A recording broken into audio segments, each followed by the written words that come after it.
Putting on makeup is truly one of the best self-care practices one can do, in my opinion. I know when I do those sexy, sultry, pouty faces in the mirror while I'm doing my makeup, I get an instant confidence boost. And by the time my makeup is done to my satisfaction, I feel like I can take on the world.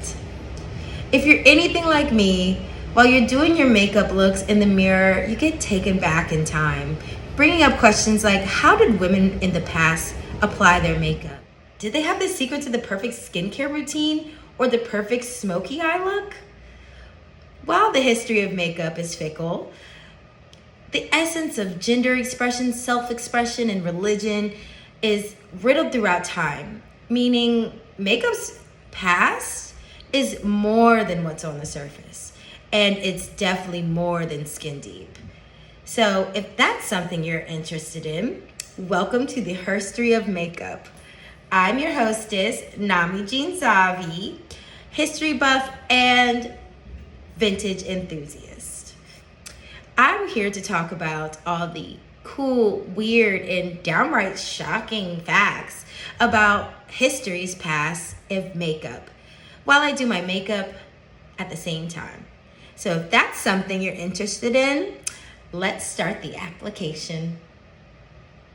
The Merriam-Webster's definition is materials such as wigs, cosmetics used for special costuming, or cosmetics such as lipstick, mascara, eyeshadow used to color or beautify the face.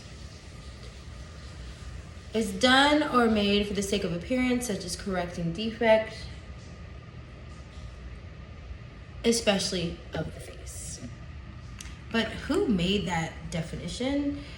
Because quite frankly, it's definitely giving masculine, it's definitely giving dude, it's definitely giving a man who wants to have missionary sex with his wife so she can look up at God. Not saying missionary isn't amazing, but I digress. We are not here to talk about that today. So Miss Miriam, girl, you might want to go, rethink about that definition. Maybe rewrite it. Might be a little, dated. You might want to rewrite it, girl, because it's not giving that. Not everybody does makeup just because they have defects. Not saying that there aren't people out there who are covering things that they may not like or they may not enjoy. Like I cover my dark circles from, staying up all night crying about having a job.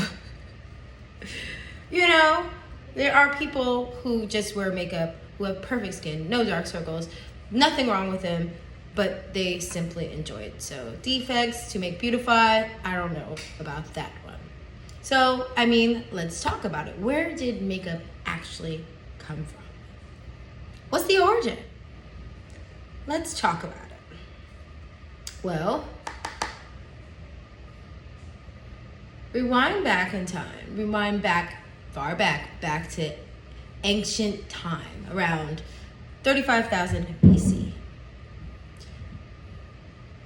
If you were to meet a woman during this time frame, you would say, well, you wouldn't, but she would be like appalled, shocked and appalled at the state of where we are today. I swear to you. She'd be like, what, $5 for water? We have springs and rivers. Like, why do we have to pay for water? Why do you have to pay for living? Why are people starving? I think they would be so upset that we keep our animals in zoos. Like, they would be like, the tigers don't run free. The lions aren't roaring in their own place, where in their own habitat. They'd just be shocked. I swear to God they would.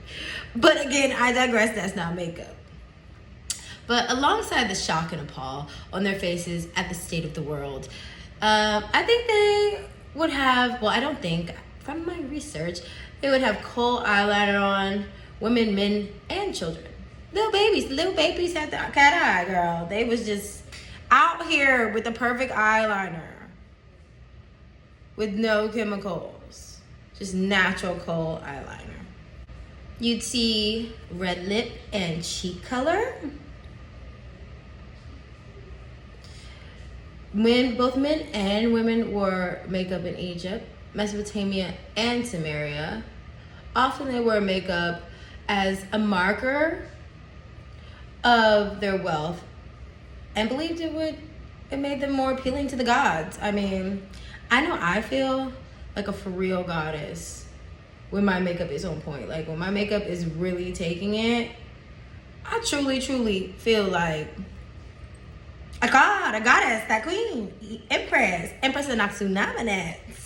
I feel sickening, like, and that's one of the reasons why I wear makeup, because it truly makes me feel ethereal. They also were amongst the first to wear skincare and perfume, using all oils containing beeswax, olive oil, rose water, and more, which is believed to be one of the world's first anti-wrinkle. And some of these ingredients and their anti-wrinkle serums from back then are still used today.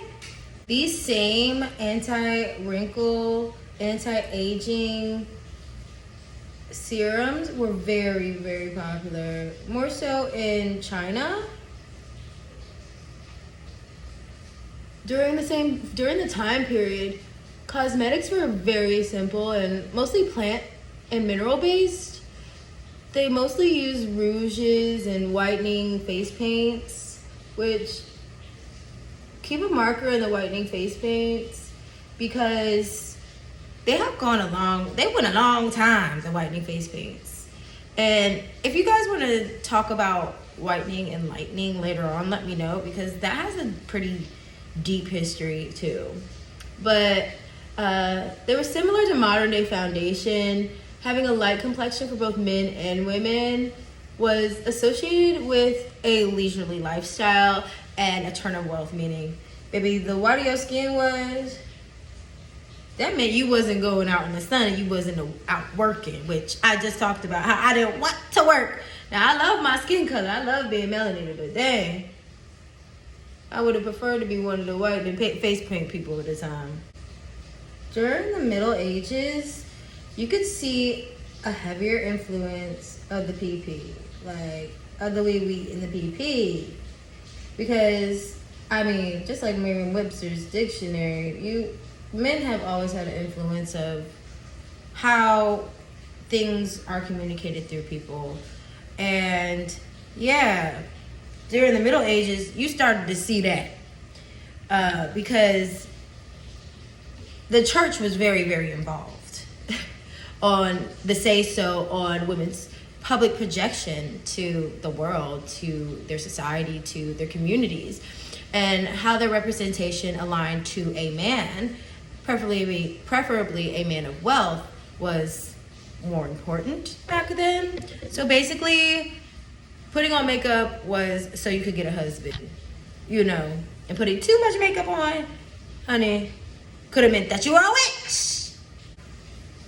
Women did not have a lot of leeway to have any creativity. So the innovation in their appearances definitely was unique for the time, and how they portrayed themselves was or presented themselves was kind of a marker on how womanly they can look, as in how pregnant they can look, how youthful they can look, how young they can look. That's all I can say, like young, youthful, fertile, however you want to say it. They wanted women to look like they was about to pop out. Needless to say, this dark time in Europe was even darker for cosmetics, considering that society was dominated by a strict church that viewed makeup as spiritually immoral. Applying makeup during the Dark Ages was viewed as direct defiance of Christian authority. And of course, in that time, men were the head of the Christian authority. There weren't any women pastors, women reverends, women priests, women nothing. You was just supposed to look young and ready to pop them babies out. Me, honestly, I think was very absurd because, and it was ghetto because they had no eyebrows and they had no edges. The edges was pushed back. They was shaving the edges off. Even though, now that I think about it, FKA Twigs got that look with the no eyebrows and literally the front of her head shaved in the back. And she's taking it. I love it. I think she looks amazing. So, I don't know. Maybe they were looking sickening back then. Maybe they were taking it, but, you know, they didn't have any phones for me to know. You know, not all the paintings was accurate either. Look at the Mona Lisa. You ever hear that there's like another painting underneath the Mona Lisa? Yeah, so like, I don't know if it was lit or not. Honestly, they probably had the clean girl aesthetic. Because, you know, us women, we really know how to, like, be chameleons. Oh, wait! Skipping through time to the Renaissance era, makeup did not take a creative turn until when Queen Elizabeth I came into reign. Maybe for the worst, because Queen Elizabeth had the girls dying, child. Like, they was dying, like dyeing their hair red to look like hers. But they was also dying. Because they were trying to get that iconic red hair, yeah. But they was also trying to get that bubonically diabolical white skin that she had. Which was made with some pretty screwed up stuff. Like, I think it was like lead. They were putting some messed up stuff in it, okay? And people was dying, okay? But overall, Miss Lizzie, baby, Queen Lizzie, she was like the Kim K of her time. Like, everybody that wanted to look like her, if she wore a big ass collar, if she wore a pale white face, like literally the color white, everybody was doing what she was doing. So she was like the it girl of the time. Which I love Queen Elizabeth's story because, like, and I love the theories about Queen Elizabeth because some people said Queen Elizabeth was actually a dude. Like, she was one of the first drags. But, you know, if you want to talk about that, we can talk about that too. But Queen Elizabeth is very mysterious for me. And I like me some Queen Elizabeth. I'm so mad. Don't say I don't love y'all because I just broke my favorite glass trying to tell y'all about makeup history. But some people say breaking glass is like good luck. So for my first episode, cheers. Oh, bye.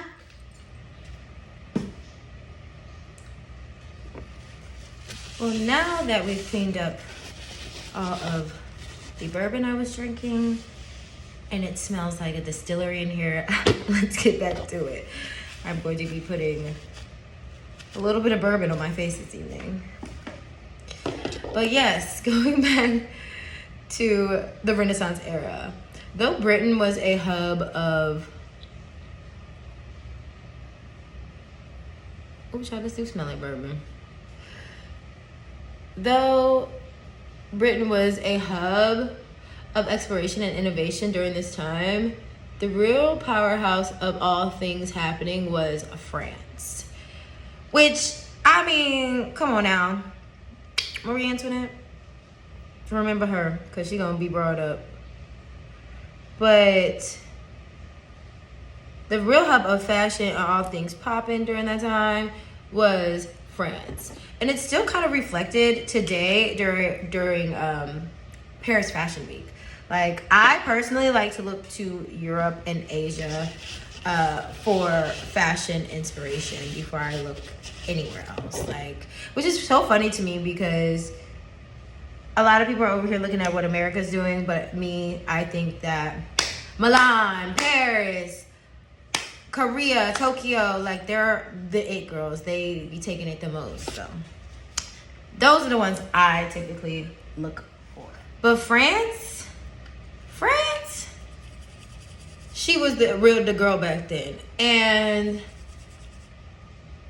she was known for her cutting edge fashions and ornate cosmetics with bright pink rouges over the top, dustings all over the body, massive wigs, powdering on the wigs. They was known for just being extra, like this blush. Like, I put a lot on because I'm extra.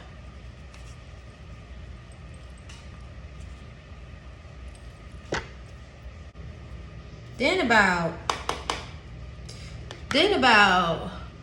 45 years after that, Victoria took over.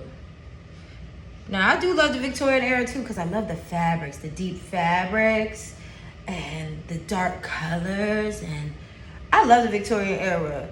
But it reverted back in time a little bit, because then they started doing that Jesus stuff again. Start being like, oh no, if you like makeup, you going to hell. Yes, hell. Lord, I would be in there with got some drawers on.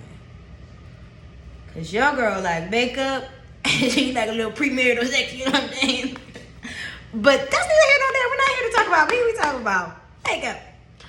But yeah, Victoria took the throne in England June 20th, 1837 to January 22nd, 1901, reigning for exactly 63 years and 7 months and 2 days.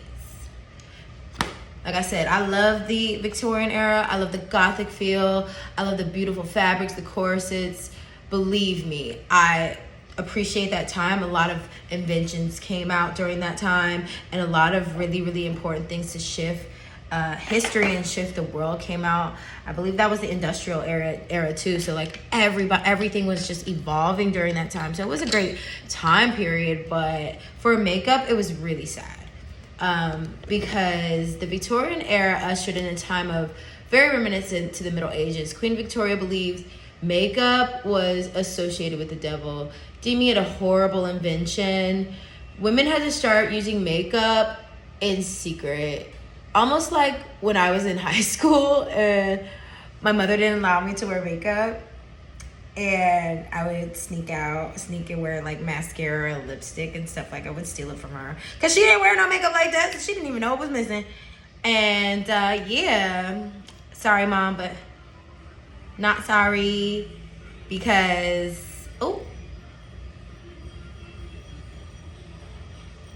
sorry y'all, I live in New Orleans, and they be having these little bike routes that go past my house, and they be blasting their music on the bikes. They look like they're having a good time, but you know, they be very disruptive. But anyway, I was saying sorry to my mom. Sorry, mom. I'm not sorry that I was stealing your makeup and sneaking it on at school and trying to be creative in that way, because now look at me now. I do your makeup now. You want me to do tutorials for you, okay, over FaceTime. Maybe if you would have let me wear makeup earlier, you would have known already, because I would have been teaching you. I'm not going to tell you how many years, but years ago, I would have been teaching her. Okay, But during this era, light blush made of carmine, just a little bit of lip blush, a little bit of product, but lipstick, if you wore lipstick, baby, you could go to jail. You could go to jail for wearing too much lipstick. They would deem it as witchcraft, and back then, like I said, everything was about Jesus. So if you was a witch, you were supposed to be in jail, baby. And yeah, 'twas a time. It was a time. Women would have continued hard time with this in this era all the way up until the time Miss Vicky died. Okay. That was the time, because she reigned for, 63 years? 63 years these girls couldn't be creative. I feel for them. Because I know when I can't be creative, I feel so sad. And that's why I'm here on YouTube today talking to you, because I cannot live without a level of creativity. It, like, literally depresses me. But, again, I digress. But when Miss Vicky kicked that bucket, the makeup world, the makeup industry, the beauty industry celebrated, girl. You know, they said they shed their tears and they went into a little bit of mourning like she did for 63 years.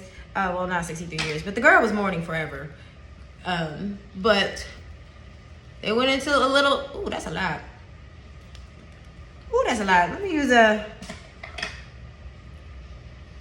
a sponge. The makeup industry went into mourning for a little bit, but they started celebrating because with the death of Miss Vicky came the birth of something that changed the world forever. Something you and I loved to do when we were teenagers. And, well, teenagers don't have it like that now. But when I was a teenager, we liked to go, what? To the mall. To the where? The makeup counter. When Miss Vicky died, that one job women could do other than be a wife, other than be a teacher, you could work at a makeup counter. You know, I'm so sad nobody ever hired me at a makeup counter. I think I would have been that girl. But here I am on YouTube doing makeup with you. So, I think that's better. What you think? I'm letting y'all in my home. But baby, that makeup counter changed the trajectory of women's fashion. Because after that happened, the world started booming as far as beauty goes. And we fully came, I feel like we fully came into the 19th century for real. The 1900s saw some of the most iconic, created some of the most iconic looks that we're still seeing today and that are very common today. Things like the smoky eye of the 1920s, the full wing liner that dominated the 1950s that I will never give up. Because, you know, I'm a pinup model. I'll never give up the 50s and the early 60s. I'm really late 50s, early 60s. But I love the 40s. I love the 30s. I just love vintage looks. And because of the 19th century, these looks are even here today. But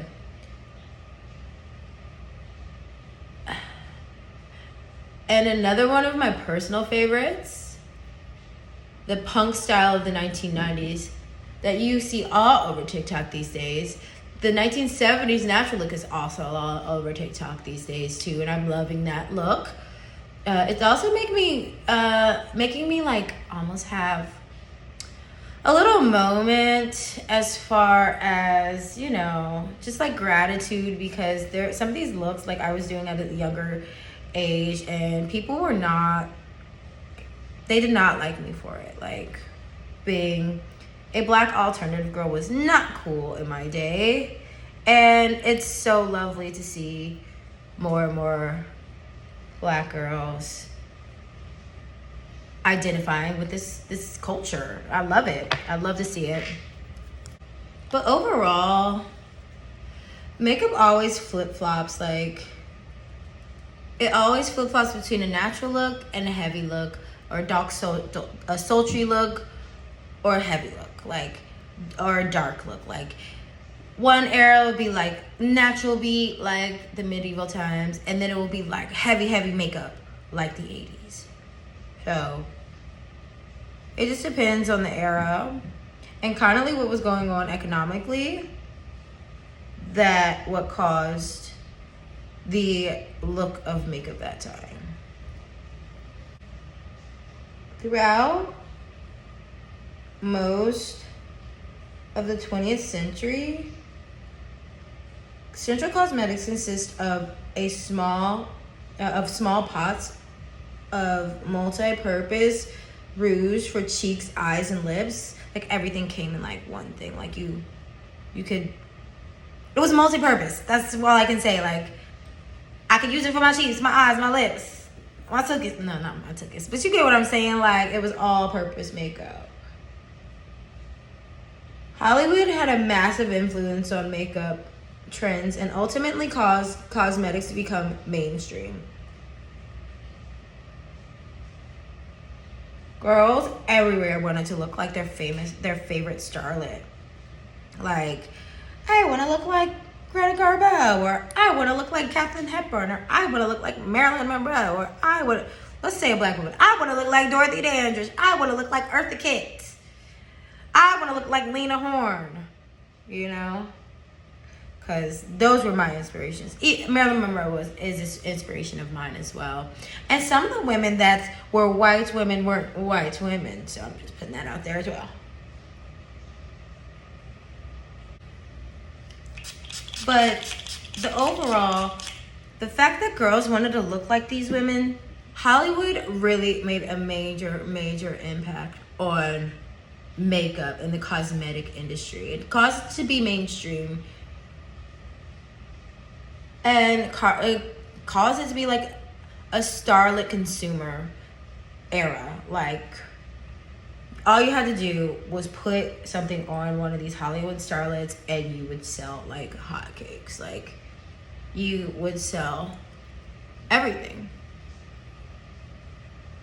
All types of stuff came out during the 1920s, from shades of glitter to palettes.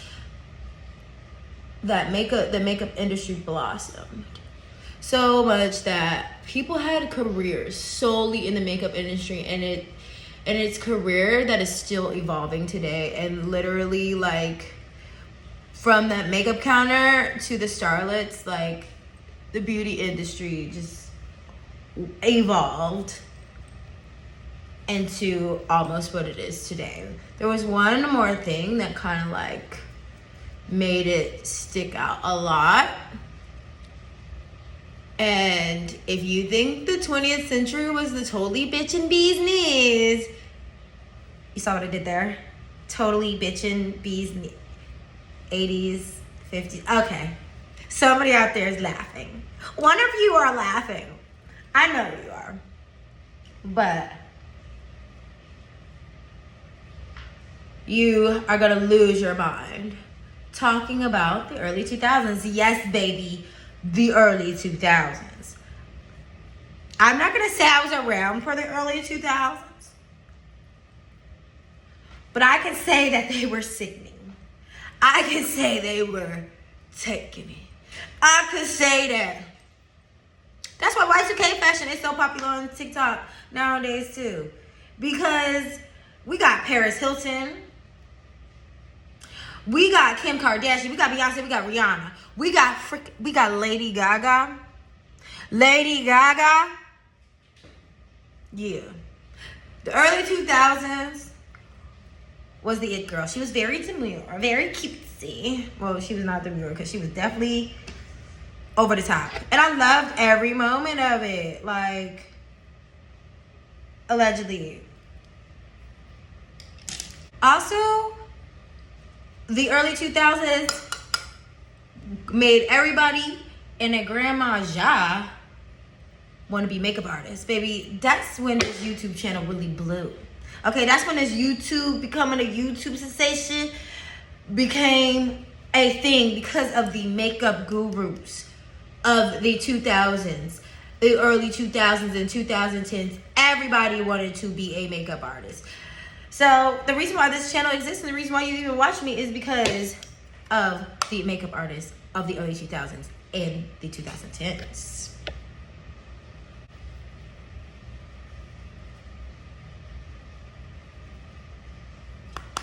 In the 2010s, it was tan skin, metallic eyeshadow, lip gloss. That's all you needed.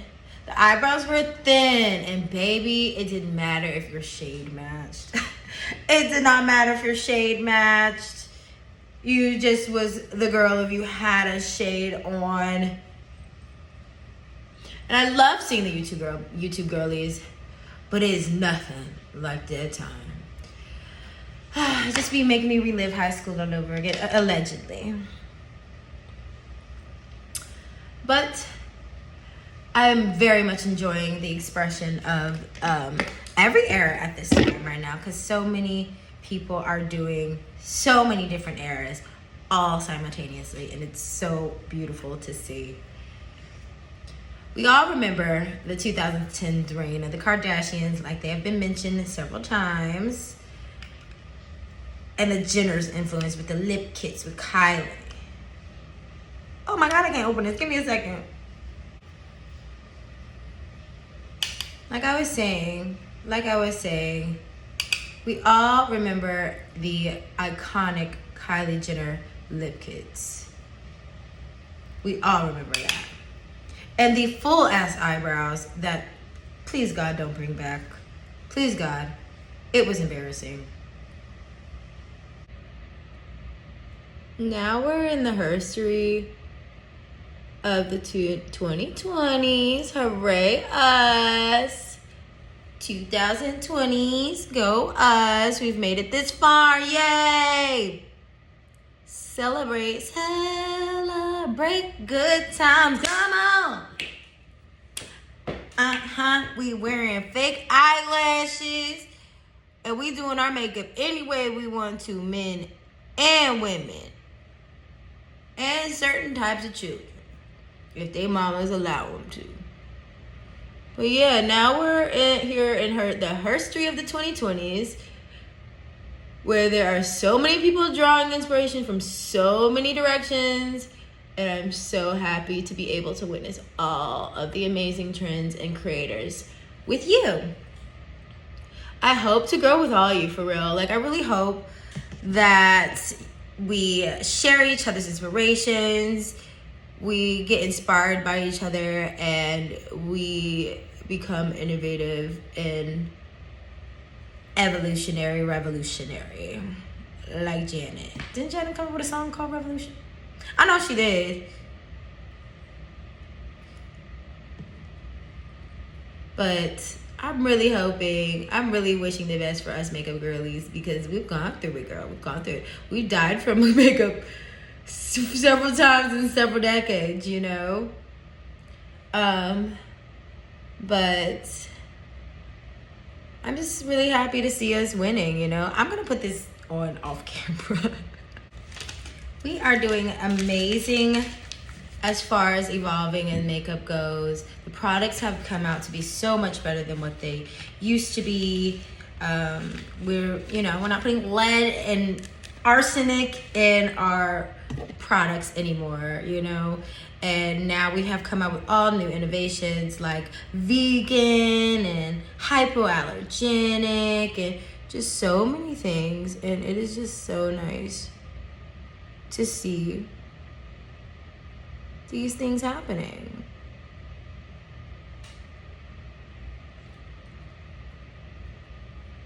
So, if you are anything like me, you are excited, ecstatic, really rooting for the girls.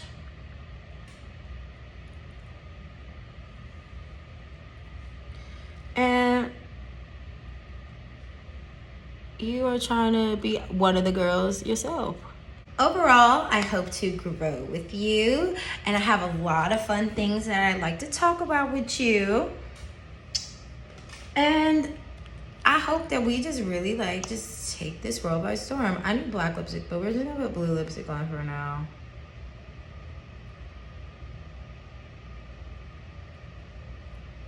I'm gonna change it to black when I put my outfit on. But I'm just trying to give you something.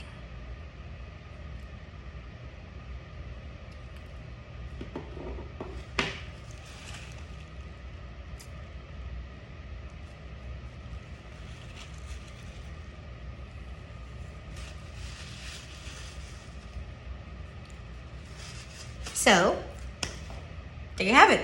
I hope you've enjoyed this overview of the herstory of makeup and where makeup even began and where makeup started.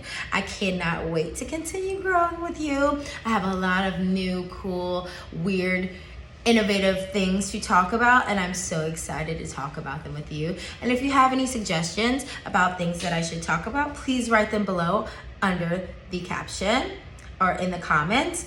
And yes, make sure you subscribe for further videos, and let's just continue to grow and evolve together. So with that being said, thank you for coming and taking the time out to watch the Herstory of Makeup. Stay for the final outfit reveal. I'm gonna go do my hair and put my outfit on. And yeah, thank you for watching.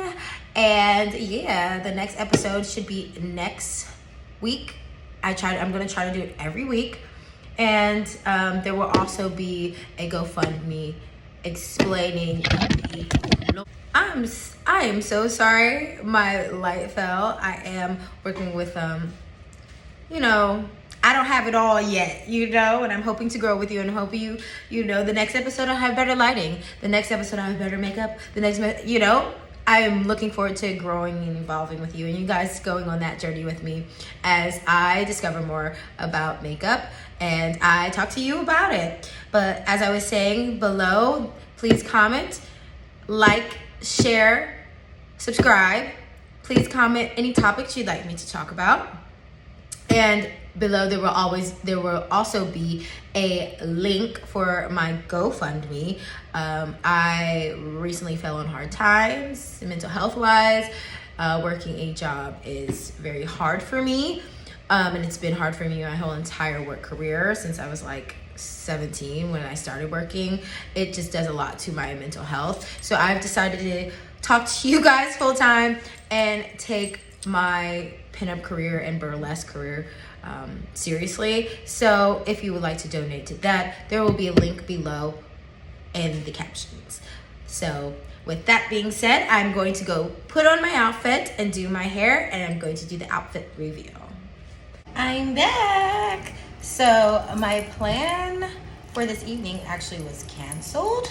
So what I was going to wear kind of just went out the window. So I got to keep the blue lipstick on. And I just put a little blue number on. Just a little full jean look. And yeah, this is the final look. So yes, come back next week for another Herstory of Makeup. And make sure you go down in those comments. You leave me a little love note. And yeah, thanks for coming and chatting with me. Tata.